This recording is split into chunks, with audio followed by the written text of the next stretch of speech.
Hello and welcome to the Astrology and Spirituality show for Saturday the 7th of November. Elisa, what cards have you chosen today? Today we are using the Tarot Demos Self cards to see what spiritual message comes up for us today. So we'll just give these a shuffle. Ooh. Okay, the card that comes up here is the Seven of Swords. The Seven of Swords isn't the easiest card to come up really. Swords are air, so that's our mental plane, anything that's going on in terms of our thoughts really.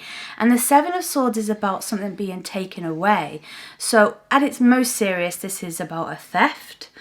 But it can also mean someone stealing our energy or stealing our time, or we feel used in some way. So just being a little bit aware that that energy could be surrounding us at some point today. That's interesting because today the Sun in Scorpio is in a quincunx with Mars. Of course, the ruler, the traditional ruler of Scorpio.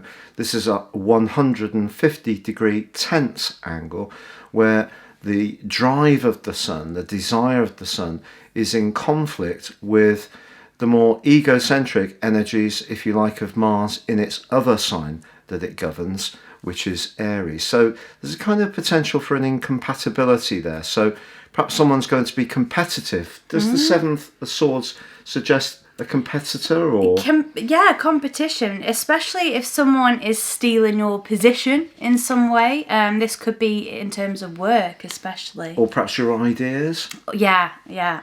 So with Mars being very much about thrust, especially in the sign of Aries, and the Sun in Scorpio being very much about evolution, perhaps there's someone around us who is going into a situation with not necessarily a careful thought of the consequences. So someone could be a bit rash, a bit brash, a bit forward, and perhaps that is how that's interacting with the card. It's also important to note that not all these things are done maliciously. So if there is someone in our lives who is like that or who is taken from us in some way, it might not be like a thought out plan that they're, doing this to disrupt us or to betray us.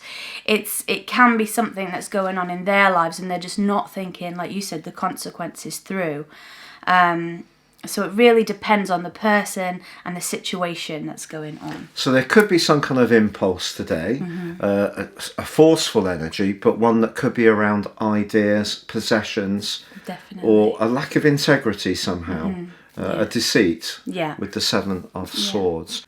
Well, that starts off this weekend for you, and I have to say that Mars is also in a broader opposition with Venus, which is more encouraging. It's not quite there. I'll tell you more about that in the days to come. But as ever, it's probably the case that we have to try and find some equanimity. And with the moon in the sign of Leo, that can be very generous. It can be very warm-hearted, very affectionate. So we just have to control this impulse, I think, today. But for now, from Elisa and I, it is Goodbye from him. And it's goodbye from her. Goodbye.